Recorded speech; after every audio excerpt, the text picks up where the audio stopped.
Baik, saya Sofia Lisa Prianti. Di sini saya akan menjawab soal ujian tengah semester dalam mata kuliah isolasi senyawa bioaktif pada soal nomor 3 dengan soal pilihlah salah satu jurnal tentang metode pembuatan ekstrak terpurifikasi lalu jelaskan bagaimana caranya mendapatkan ekstrak terpurifikasi dengan rendemen yang tinggi. Di sini saya mengambil jurnal dari Jurnal Riset Kefarmasian Indonesia, di mana jurnal ini telah terakreditasi Sinta 5 dengan judul jurnal penetapan rendemen ekstrak daun jambu mawar si Zygium jambos L. Aston berdasarkan variasi konsentrasi etanol dengan metode maserasi. Di mana dalam jurnal ini dijelaskan rendemen dari suatu ekstrak itu dapat dipengaruhi oleh beberapa faktor. Salah satunya adalah jenis pelarut yang digunakan beserta konsentrasinya.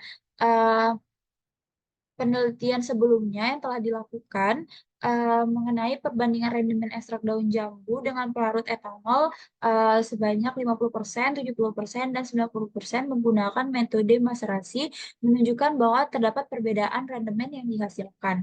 Nah, dalam jurnal ini juga dilakukan penelitian ulang dengan pembuatan ekstrak daun jambu mawar menggunakan pelarut etanol dengan konsentrasi yang sama yaitu 50%, 70%, dan 90% dengan menggunakan metode maserasi. Di mana metode maserasi ini dilakukan eh, selama metode tersebut dilakukan proses perendaman dan pengadukan selama 3 jam sekali menggunakan macerator, di mana tujuannya untuk menjamin keseimbangan konsentrasi bahan ekstrak yang lebih cepat di dalam cairan serta tetap terjaga dengan adanya derajat konsentrasi yang sekecil-kecilnya antara larutan dalam sel dengan larutan yang berada di luar sel.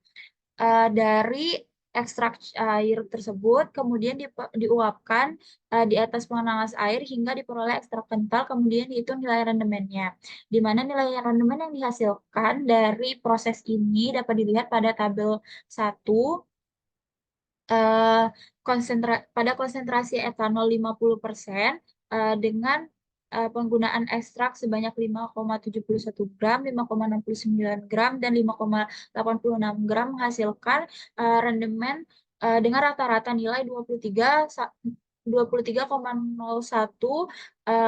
kurang lebih 0,37. Lalu pada konsentrasi etanol 70% dengan ekstrak yang digunakan sebanyak 5,15 gram, lalu 5,68 gram dan 5,64 gram didapatkan rata-rata rendemen sebanyak 21,96%. Dan pada konsentrasi etanol 90% dengan penggunaan ekstrak sebanyak 4,16 gram, 4,23 gram, dan 4,04 gram mendapatkan hasil rendemen dengan rata-rata sebanyak 16,57%. Nah, dari tabel 1 tersebut menunjukkan bahwa ekstrak daun jambu mawar pada konsentrasi etanol 50% itu menghasilkan rendemen yang lebih banyak dibandingkan konsentrasi 70% dan 90%, di mana hal ini menunjukkan bahwa kandungan senyawa kimia dalam jambu mawar itu lebih mudah larut dalam etanol yang memiliki konsentrasi yang lebih kecil. Nah, selain perbedaan konsentrasi pelarut yang digunakan, juga berpengaruh eh, metode ekstraksi yang digunakan.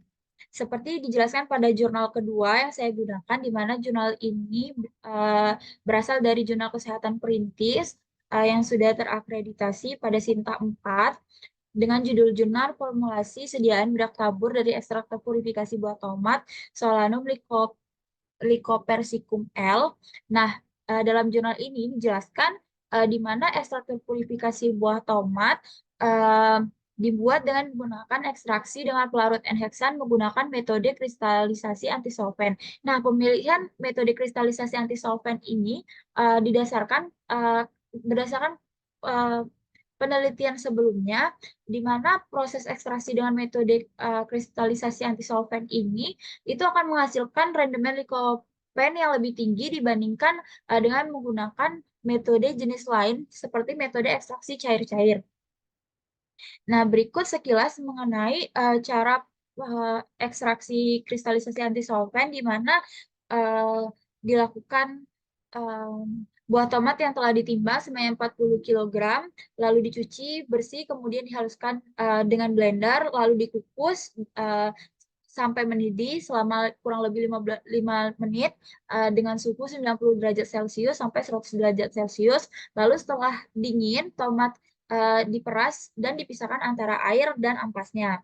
Lalu ampas dimaserasi dengan enheksan dengan perbandingan 1:4 dalam wadah gelap selama 3 kali 24 jam di suhu kamar dengan sesekali diaduk, lalu maserat disaring dengan kertas saring dan dimaserasi kembali hingga mendapatkan maserat jernih. Sedangkan untuk air tomat itu dilakukan metode fraksinasi menggunakan pelarut enheksan juga dengan menggunakan perbandingan 1:2, di mana 1 liter itu air tomat dan 2 liter itu enheksan. Lalu setelah didapatkan fraksi jernih, kemudian digabungkan dan diuapkan pelarutnya dengan menggunakan rotary evaporator untuk mendapatkan ekstrak kental.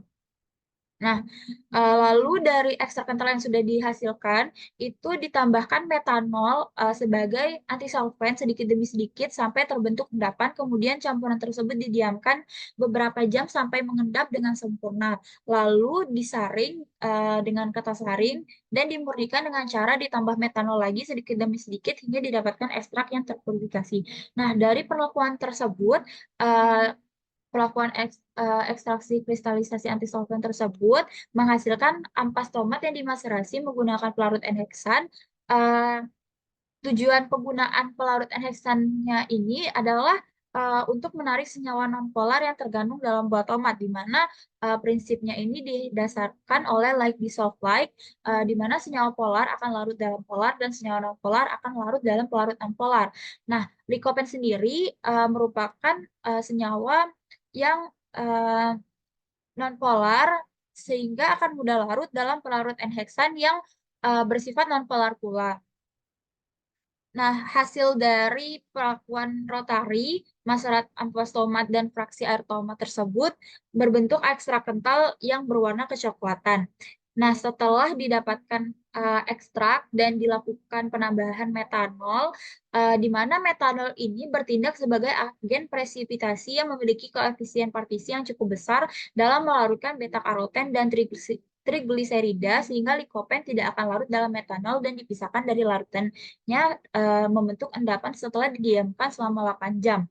Nah, kemudian setelah dilakukan pendiaman selama 8 jam, dilakukan pemeriksaan organoleptis dan lain-lain. Nah, ekstrak terpurifikasi tersebut diperoleh sebanyak 8,8065 gram dengan nilai rendemen ekstraknya sebesar 0,02201625%.